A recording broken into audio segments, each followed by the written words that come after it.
তৃণমূল কংগ্রেসের বিদ্রোহী সাংসদদের তালিকায় শত্রুঘ্ন সিনহা জল্পনার মধ্যেই প্রধানমন্ত্রী নরেন্দ্র মোদীকে শুভেচ্ছা জানিয়ে পোস্ট করেছেন শত্রুঘ্ন সিনহা, এমনটাই জানতে পারা যাচ্ছে। প্রধানমন্ত্রীকে তাঁর বন্ধু বলেই সম্বোধন করেছেন শত্রুঘ্ন সিনহা। এর আগে আপনারা জানেন শত্রুঘ্ন সিনহা বলেছিলেন যে তিনি মমতা বন্দ্যোপাধ্যায়ের সঙ্গে রয়েছেন। তারপরে শত্রুঘ্ন সিনহা তার এই পোস্টকে কেন্দ্র করে জল্পনার সৃষ্টি হয়েছে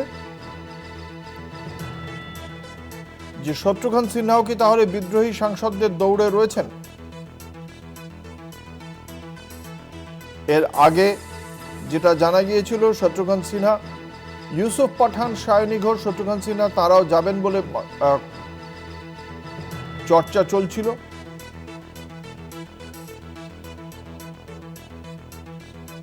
এর আগেই খবর ছড়ায় ইউসুফ পাঠান, সায়নী ঘোষ, শত্রুঘ্ন সিনহার মতো বিশিষ্ট মুখ সহ প্রায় 20 জন সাংসদ বিদ্রোহী তালিকায় নাম লিখিয়ে ফেলেছেন।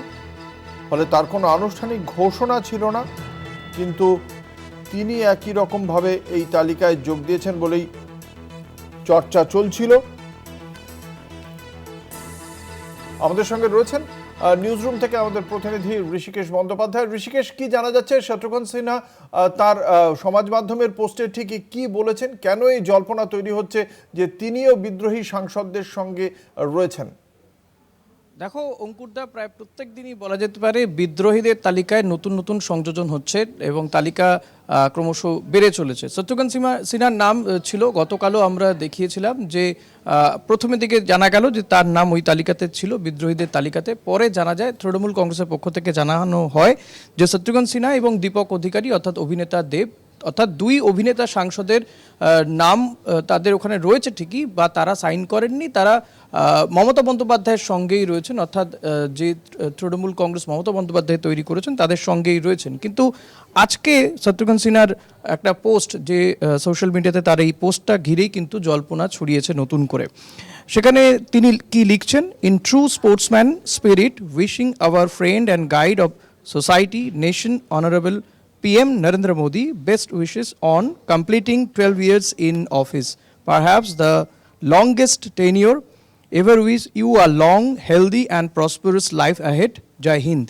এবং তিনি এখানে যে @ বলে যে ট্যাগগুলো দিচ্ছেন, সেখানে কিন্তু মমতা অফিসিয়াল বলেও রয়েছে। বাকি অনেকের নামে রয়েছেন যশবন্ত সিনহা, অরবিন্দ কেজরিওয়াল, সঞ্জয় আজাদ সিং, এরকম যেমন রয়েছে মমতা অফিসিয়াল বলেও লেখা রয়েছে। এবং এই তার এই সোশ্যাল মিডিয়া পোস্টটা ঘিরেই মূলত জল্পনা ছড়িয়েছে যে নরেন্দ্র মোদী তো গতকালই তার দীর্ঘতম প্রধানমন্ত্রিত্বের দিন পেরিয়েছেন। অর্থাৎ আমরা জানি যে জওহরলাল নেহরু 4398 দিন প্রধানমন্ত্রী ছিলেন টানা। প্রধানমন্ত্রী নরেন্দ্র মোদী, তিনি প্রধানমন্ত্রী হিসেবে 4399 দিন গতকাল অর্থাৎ 10ই জুন সেই টেনিওরটা পেরিয়ে গিয়েছেন। আজকে 4400 দিন হয়ে গিয়েছে।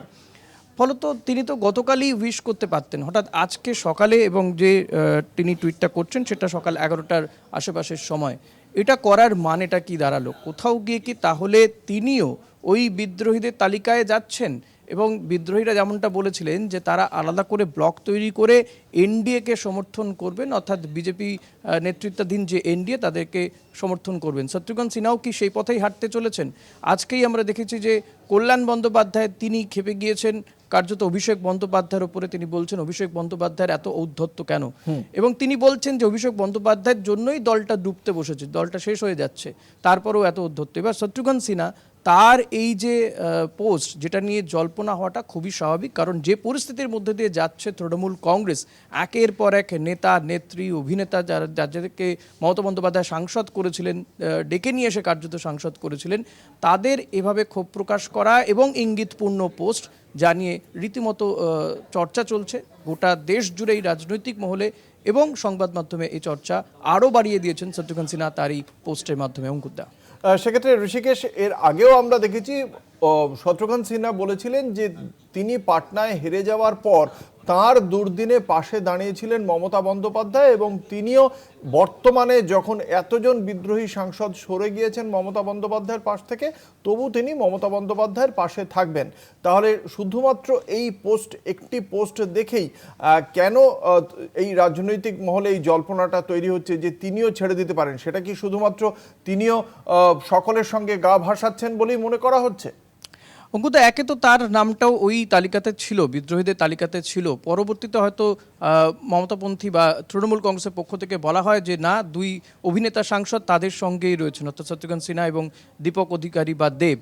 কিন্তু যেভাবে দেব নিজে তিনি প্রশাসনিক বৈঠক থেকে, রাজ্যের মুখ্যমন্ত্রী শুভেন্দু অধিকারী প্রশাসনিক বৈঠকের পর তিনি যেমনটা বলেছিলেন যে তিনি মমতা বন্দ্যোপাধ্যায়ের সঙ্গে ছিলেন, মমতা বন্দ্যোপাধ্যায়ের সঙ্গেই আছেন, শুধুমাত্র উন্নয়নের স্বার্থে, ঘাটালের স্বার্থে তিনি মুখ্যমন্ত্রীর ওই প্রশাসনিক বৈঠকে হাজির হয়েছিলেন। কিন্তু শত্রুঘ্ন সিনহাকে নিয়ে গত কয়েকদিন ধরেই তিনি বিদ্রোহীদের দলে আছেন, তিনি মমতা বন্দ্যোপাধ্যায়ের সঙ্গে আছেন, এই ধরনের জল্পনা চলছেই, দোলাচলটা চলছে। এবং এই মুহূর্তে যখন দাঁড়িয়ে আমরা এই কথাটা বলছি, তখনও আমরা দেখতে পাচ্ছি, বা কয়েক ঘন্টা আগেও দেখতে পেয়েছি, সকালের দিকে প্রকাশচিক বড়াই রাজ্যসভার সাংসদ পদ থেকে ইস্তফা দিয়েছেন, দল ছেড়েছেন।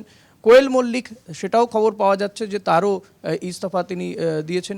এবার শত্রুঘ্ন সিনহাকে নিয়ে ফলত এই যে একের পর এক সাংসদদের বিদ্রোহ এবং তাদের ইস্তফা দেওয়া, কেউ কেউ রাজ্যসভার সাংসদরা ইস্তফা দিচ্ছেন, এবং এই বিরোধী দলে লোকসভার সাংসদরা নাম লেখাচ্ছেন, সংখ্যাটা ক্রমশ বাড়ছে। ফলত এই জল্পনা, তার এই যে মানে ইঙ্গিতপূর্ণ পোস্টে জল্পনাটা হওয়াটা কোথাও গিয়ে স্বাভাবিক বলেই মনে হচ্ছে রাজনৈতিক মহলে। এখন এটাকে নিশ্চিত করে হয়তো বলা যাবে, আরেকটু যদি পরিষ্কার হয়, যদি শত্রুঘ্ন সিনহা তিনি নিজে এসে বলেন যে না, যেটা পোস্ট করেছে শুধুমাত্র প্রধানমন্ত্রীকে শুভেচ্ছা জানানোর জন্যই পোস্ট, তিনি মমতা বন্দ্যোপাধ্যায়ের সঙ্গে আছেন, আমার মনে হয় তখন গিয়ে বিষয়টা আরও পরিষ্কার হতে পারে অঙ্কুরদা। আদারওয়াইজ এই মুহূর্তে যা চলছে, প্রায় প্রত্যেক দিনই নতুন নতুন সাংসদের, হয় রাজ্যসভার সাংসদরা ইস্তফা দিচ্ছেন, লোকসভার সাংসদরা বিদ্রোহীদের দলে নাম লেখাচ্ছেন। ফলত সেই জায়গায় দাঁড়িয়ে এই জল্পনাটাই হচ্ছে এখন রাজনৈতিক মহলে। ধন্যবাদ। আমাদের সঙ্গে ছিলেন আমাদের প্রতিনিধি ঋষিকেশ ব্যানার্জি।